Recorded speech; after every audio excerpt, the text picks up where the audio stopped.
تمام تعریفیں اللہ تعالیٰ کے لیے ہیں جو عزت و جلالت اور کرم والا ہے، جو بادشاہ ہے، نہایت پاک اور سلامتی والا ہے۔ میں اللہ پاک کی ان نعمتوں پر تعریف بیان کرتا ہوں جنہیں ہم جانتے ہیں یا نہیں جانتے، اور میں گواہی دیتا ہوں کہ اللہ تعالیٰ کے سوا کوئی معبود برحق نہیں، وہ تنہا ہے، اس کا کوئی شریک نہیں، وہ فضل و بخشش والا ہے۔ اور میں گواہی دیتا ہوں کہ ہمارے نبی و سردار محمد صلی اللہ علیہ وسلم اس کے بندے اور رسول ہے۔ ہمارے نبی و سردار محمد صلی اللہ علیہ وسلم اس کے بندے اور برگزیدہ رسول ہے۔ اے اللہ، رحمت، سلامتی اور برکتیں نازل فرما اپنے بندے اور رسول محمد صلی اللہ علیہ وسلم پر، آپ کی آل پر اور آپ کے نیک وکار صحابہ کرام پر۔ حمد و صلات کے بعد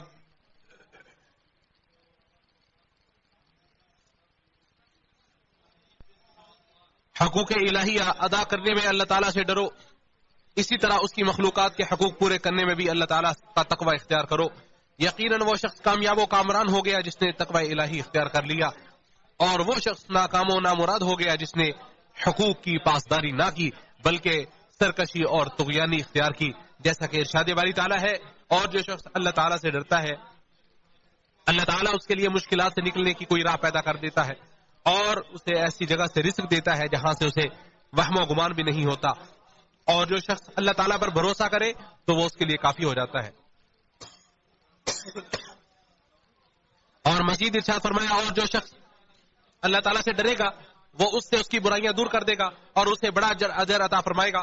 اور دوسرے مقام پہ اللہ تعالیٰ نے ارشاد فرمایا، بس لیکن جو حد سے بڑھ گیا اور اس نے دنیا کی زندگی کو ترجیح دی تو بے شک جہنم ہی اس کا ٹھکانہ ہے۔ اور رہا وہ شخص جو اپنے رب کے سامنے کھڑا ہونے سے ڈر گیا اور اس نے اپنے نفس کو خواہش سے روک لیا تو بے شک جنت ہی اس کا ٹھکانہ ہے۔ چنانچہ انسان کی دنیاوی و اخروی سعادت مندی کا دار و مدار اور پاکیزہ زندگی کا حصول حقوق اللہ اور حقوق العباد کی پاسداری میں ہے، اور انسان کا خسارہ، بدبختی، ہلاکت و بربادی، جہنم میں دائمی ٹھکانہ حقوق اللہ اور حقوق العباد کو ضائع کرنے میں اور لوگوں پر ظلم کرنے میں ہے، جیسا کہ ارشاد والی تعالیٰ ہے۔ اور یہی وہ بستیاں ہیں ہم نے انہیں ہلاک کر دیا جب انہوں نے ظلم کیا، اور ہم نے ان کی ہلاکت کے لیے ایک مقررہ وقت رکھ دیا تھا۔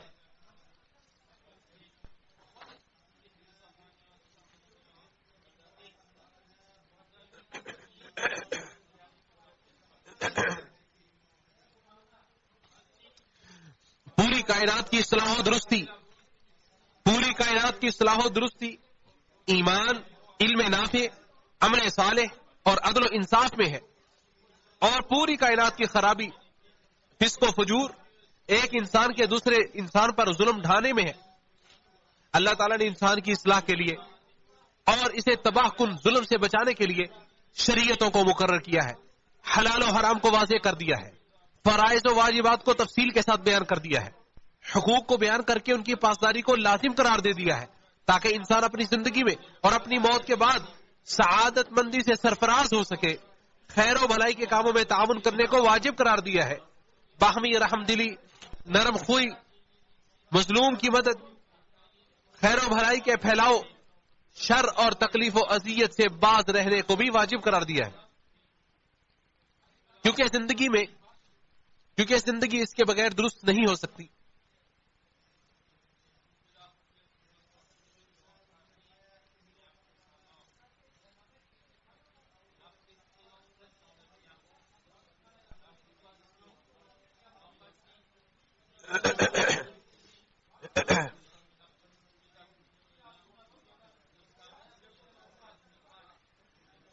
جیسا کہ نعمان بن بشیر رضی اللہ تعالی عنہ سے روایت ہے کہ رسول اللہ صلی اللہ علیہ وسلم نے ارشاد فرمایا، مومنوں کی آپس میں ایک دوسرے کے ساتھ محبت و مودت اور باہمی ہمدردی کی مثال جسم کی طرح ہے کہ جب اس کا کوئی عضو تکلیف میں ہوتا ہے تو سارا جسم اس تکلیف کو محسوس کرتا ہے، اسی طرح کے بئی طور کے نیند اڑ جاتی ہے اور پورا جسم بخار میں مبتلا ہو جاتا ہے۔ اسے بخاری اور مسلم نے روایت کیا ہے۔ اور عبداللہ بن عمر رضی اللہ تعالی عنہما سے روایت ہے کہ رسول اللہ صلی اللہ علیہ وسلم نے ارشاد فرمایا، مسلمان کا بھائی ہے، وہ نہ خود اس پر ظلم کرتا ہے اور نہ اسے کسی ظالم کے حوالے کرتا ہے۔ جو شخص اپنے بھائی کی کوئی حاجت پوری کرنے میں لگا رہتا ہے تو اللہ تعالیٰ اس کی حاجت کو پورا کرنے میں لگا رہتا ہے. اور جو شخص کسی مسلمان کی کوئی مصیبت دور کرے گا تو اس کے بدلے میں اللہ تعالیٰ قیامت کے دن اس کے مصائب و مشکلات میں سے مصیبتوں کو دور کرے گا. اسے ابو داؤد، ترمذی اور نسائی نے روایت کیا ہے. اور ابو موسیٰ رضی اللہ تعالی عنہ سے روایت ہے کہ رسول اللہ صلی اللہ علیہ وسلم نے ارشاد فرمایا، مومن دوسرے مومن کے لیے ایک عمارت کی حیثیت رکھتا ہے جس کا بعض حصہ بعض کو مضبوط کرتا ہے. اور آپ صلی اللہ علیہ وسلم نے اپنے دونوں ہاتھوں کی انگلیوں کو ایک دوسرے میں داخل کر کے ارشاد فرمایا. اسے بخاری اور مسلم نے روایت کیا ہے. اور جابر رضی اللہ تعالی عنہما سے روایت ہے کہ رسول اللہ صلی اللہ علیہ وسلم نے ارشاد فرمایا، جو شخص کسی مسلمان کو کسی ایسی جگہ میں ذلیل کرے گا جہاں اس کی بے عزتی کی جائے اور اس کی عزت میں کمی آ جائے تو اللہ تعالیٰ اسے بھی ایسی جگہ میں ذلیل کرے گا جہاں وہ اس کی مدد کا خواہش مند ہوگا. اور جو کسی مسلمان کی مدد ایسی جگہ میں کرے گا جہاں اس کی عزت میں کمی آ رہی ہو اور اس کی آبرو جا رہی ہو تو اللہ تعالیٰ اس کی ایسی جگہ میں مدد کرے گا جہاں اسے اللہ کی مدد محبوب ہوگی. اسے ابو داؤد نے روایت کیا ہے.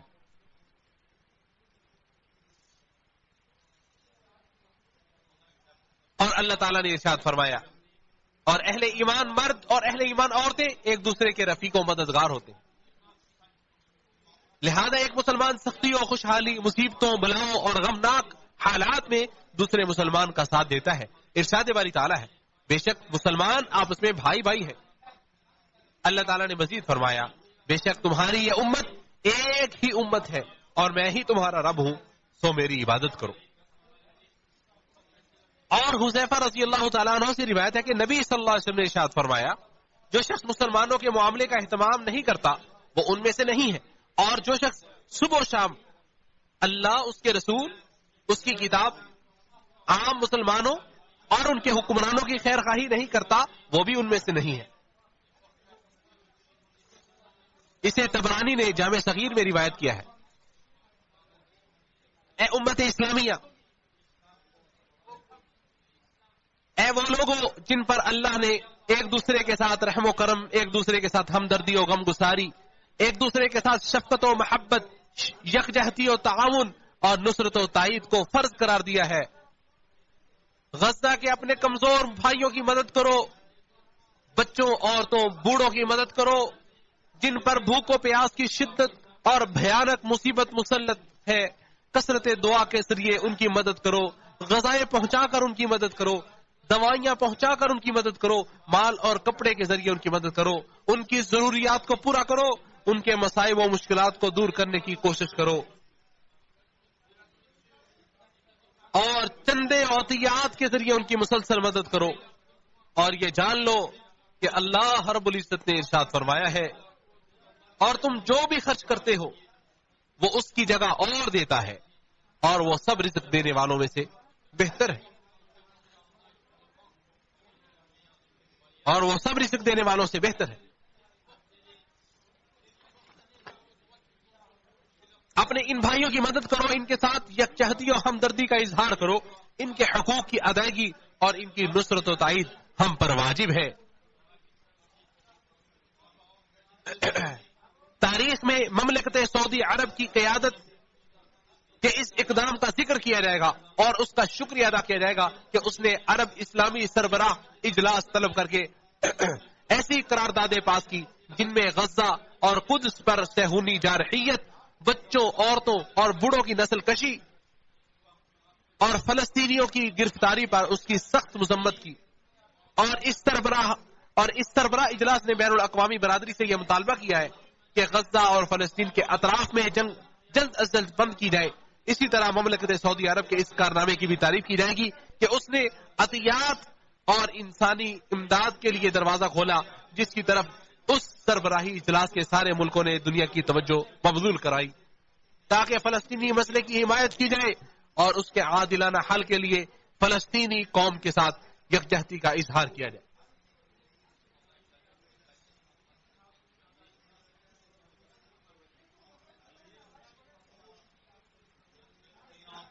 اور ہمارے پروردگار نے یہ ارشاد فرمایا ہے، اور جن لوگوں نے کفر کیا ان کے بعض کے دوست ہیں، اگر تم یہ نہ کرو گے تو زمین میں فتنہ اور بہت بڑا فساد ہوگا.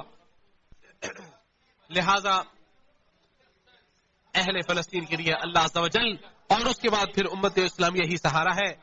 اور جو چیز مسلمانوں کو ان کے نفس کی برائی سے بچا سکتی ہے وہ اللہ تعالی کا، اللہ عز و جل کا تقوی،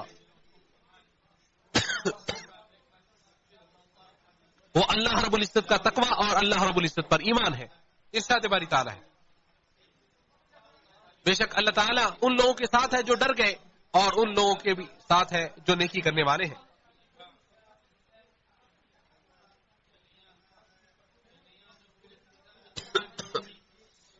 اور اللہ تعالیٰ جس کے ساتھ ہو اسے ڈرنے کی ضرورت نہیں. دشمنوں کے شر سے صبر اور تقوی الہی ہی نجات دلانے والا ہے. جیسا کہ ارشاد باری تعالیٰ ہے اور اگر تم صبر کرو اور ڈرتے رہو تو ان کی خفیہ تدبیریں تمہیں کچھ نقصان نہیں پہنچائیں گی. بے شک اللہ وہ جو کچھ کرتے ہیں اس کا احاطہ کرنے والا ہے. اللہ تعالیٰ میرے لیے اور آپ سب کے لیے قرآن عظیم کو باعث برکت بنائے، مجھے اور آپ کو اس میں موجود آیات اور حکیمانہ پند و نصائح سے فائدہ پہنچائے، اور سید المرسلین صلی اللہ علیہ وسلم سنت اور قول کو ہمارے لیے نفع بخش بنائے. میں یہی اپنی بات کو مکمل کرتا ہوں اپنے لیے اور آپ سب کے لیے اور تمام مسلمانوں کے لیے تمام گناہوں کی بخشش طلب کرتا ہوں. آپ بھی دعا کریں، بے شک وہ بہت زیادہ معاف کرنے والا اور رحم کرنے والا ہے.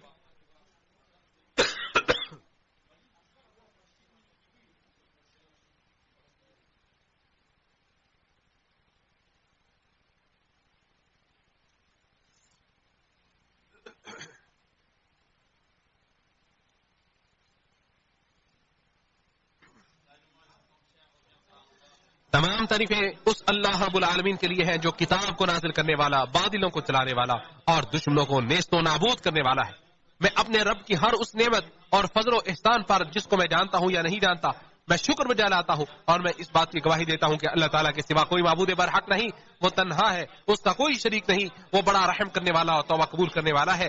اور میں گواہی دیتا ہوں کہ ہمارے نبی محمد صلی اللہ علیہ وسلم اس کے بندے اور رسول ہیں جو قیامت کے دن سفارش کریں گے اور رب العالمین ان کی سفارش قبول فرمائے گا. اے اللہ تو اپنے بندے اور رسول محمد صلی اللہ علیہ وسلم اور ان کے آل و اولاد پر رحمت نازل فرما.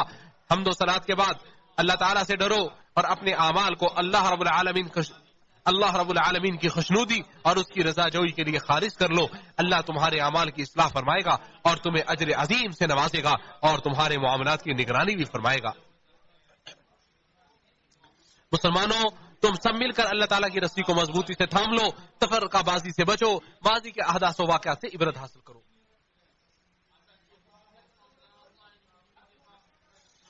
مسلمانوں کو چاہیے کہ وہ اختلاف و انتشار سے بچیں، اتفاق و اتحاد کو لازم پکڑیں، اس لیے کہ اختلاف و انتشار سے دین اور ملک کمزور ہوتے ہیں اور یہ دین و وطن کے لیے بھی بہت بڑا خطرہ ہے، جبکہ اتحاد و اتفاق سے قوت و غلبہ حاصل ہوتا ہے. اللہ رب العالمین کی یہ سنت چلی آ رہی ہے کہ وہ ہمیشہ ظالموں کے خلاف اہل حق، صبر و یقین اور استقامت اختیار کرنے والوں کی ہی مدد فرماتا ہے. ارشاد باری تعالیٰ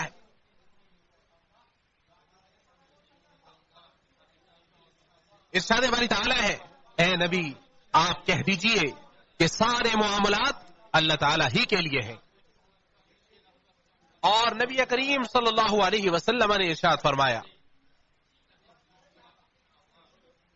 جان لو کہ مدد صبر کے ساتھ ہی آتی ہے اور کشادگی تنگی پر ہی آتی ہے، اور یہ کہ مشکل کے ساتھ ہی آسانی آتی ہے. اس امام احمد اور ترمذی نے اس حدیث کو بحوالہ ابن عباس رضی اللہ تعالیٰ عنہ کی روایت سے نقل کیا. اور اللہ تعالیٰ نے یہ ارشاد بھی فرمایا اے لوگوں جو ایمان لائے ہو صبر کرو اور مقابلے میں جمے رہو، مورچوں میں ڈٹے رہو اور اللہ تعالیٰ سے ڈرو تاکہ تم کامیاب ہو جاؤ. اللہ کے بندو بے شک اللہ تعالیٰ اور اس کے فرشتے نبی صلی اللہ علیہ وسلم پر درود بھیجتے ہیں. اے ایمان والو تم بھی ان پر خوب درود بھیجو اور خوب سلام بھیجتے رہا کرو. لہذا لوگوں اگلی اور پچھلی امتوں کے سردار محمد صلی اللہ علیہ وسلم پر درود و سلام بھیجو. اے اللہ تو محمد صلی اللہ علیہ وسلم پر اور ان کے آل و اولاد پر رحمت نازل فرما جیسا کہ تو نے ابراہیم علیہ السلام پر اور ان کے آل پر رحمت نازل فرمائی. بے شک تو بڑی تعریف اور بزرگی والا ہے. اے اللہ تو برکت نازل فرما محمد صلی اللہ علیہ وسلم پر اور ان کے آل پر جیسا کہ تو نے ابراہیم اور آل ابراہیم پر نازل فرمائی. بے شک تو بڑی تعریف اور بزرگی والا ہے. اے اللہ خلفائے راشدین ابو بکر عمر عثمان و علی رضی اللہ عنہم اور تمام صحابہ اکرام تابعین نظام اور قیامت تک ان کے نقش قدم پر چلنے والوں سے راضی ہو جا اور ان کے ساتھ ساتھ اپنی رحمت اور فضل و کرم سے مہربانی سے ہم سے بھی راضی ہو جا. اے اللہ اسلام اور مسلمانوں کو غلبہ نصیب فرما، کفر اور اہل کفر، شرک اور اہل شرک کو ذل و رسوا فرما. اے زبردست طاقت قوت والے مالک، اے پروردگار دین اسلام کے دشمنوں کو نیست و نابود کر دے. اے اللہ تو ہماری مدد فرما اور ہمارے خلاف کسی کی مدد نہ کرنا. ہمارے لیے بہترین چال چل اور ہمارے خلاف ہر سازش کو ناکام کر دے. ہمیں ہدایت دے اور صحیح راستے کو ہمارے لیے آسان کر دے. اے اللہ ہم تجھ سے جنت کا اے اللہ ہم تجھ سے جنت کا سوال کرتے ہیں اور جہنم سے تیری پناہ مانگتے ہیں. اے اللہ ہمیں قبر کے عذاب سے محفوظ فرما اور ہمیں اپنی رضا پر ثابت قدم رکھ یہاں تک کہ ہم تجھ سے ملاقات کر لیں. اے اللہ ہمیں اور ہمارے اہل خانہ کو انس و جن کے شر سے اور شر پسند عناصر سے محفوظ فرما. ہمیں اپنے نفس کی برائی اور برے اعمال سے محفوظ فرما. اے اللہ ہمیں حق کو حق دکھا اور اس پر چلنے کی توفیق عطا فرما.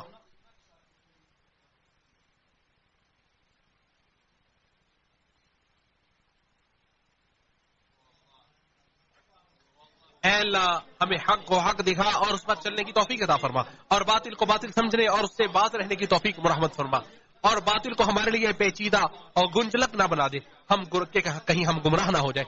اے اللہ ہمیں علم نافع اور عمل صالح کی توفیق عطا فرما. اے اللہ تو اپنے حلال چیزوں کے ذریعے حرام سے بے نیاز کر دے. اطاعت اور بندگی کے ذریعے گناہ سے دور رکھ دے. ہمیں گناہوں سے دور کر دے اور اپنے فضل و احسان کے ذریعے دوسروں سے بے نیاز کر دے. عرش عظیم اور قدیم بادشاہت کے مالک تو مسجد اقصی کو صہیونیوں کے قبضے سے پاک کر دے. اے سارے جہانوں کے مالک غاصبوں سے مسجد اقصی کو تو اپنے حفظ و امان نصیب فرما کہ وہ اس کے قریب نہ جا سکیں. اے اللہ تو مسجد اقصی کو قیامت تک اپنی پناہ میں اور اپنے غلبے میں رکھ اور مجرموں کے شرک سے اسے پاک کر دے. اے اللہ تو غزہ کے ہمارے لوگوں کی مدد فرما اور جو ان میں شہید ہو چکے ہیں خواہ وہ بڑے ہوں یا چھوٹے مرد ہوں یا عورت سب کو اعلیٰ علیین میں جگہ نصیب فرما اور ظالم صہیونیوں کو ان کے اوپر مسلط نہ فرما. اے اللہ تو صہیونیوں کی سازش کو ناکام کر دے اور ان کے فریب کو تباہ کر دے.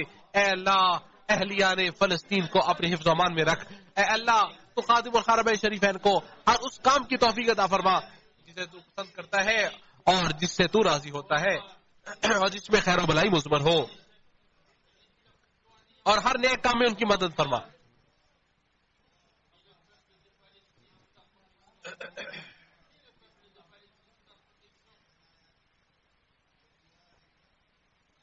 اے اللہ تو ولی عہد کو ہر اس کام کی توفیق عطا فرما جسے تو پسند کرتا ہے اور جس سے تو راضی ہوتا ہے اور جس میں خیر و بھلائی مثمر ہے اور ہر نیک کام میں ان کی مدد فرما. اور ان دونوں کو ہر اس کام کی توفیق عطا فرما جس سے اسلام اور مسلمانوں کے لیے مدد ہو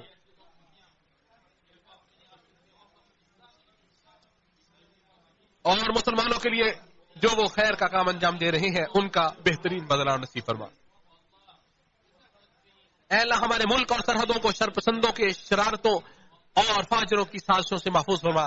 اے اللہ ہمارے مردوں اور تمام مسلمانوں کے مردوں کے گناہوں کو معاف فرما. اے اللہ ہمارے فوشدگان اور تمام مسلمانوں کے فوشدگان کی مغفرت فرما. اے اللہ اے سب سے زیادہ رحم کرنے والے ہم تجھ سے عفو و عافیت کا سوال کرتا ہے. اے اللہ تو ہم پر بارش نازل فرما. اے اللہ باران رحمت کا نزول فرما.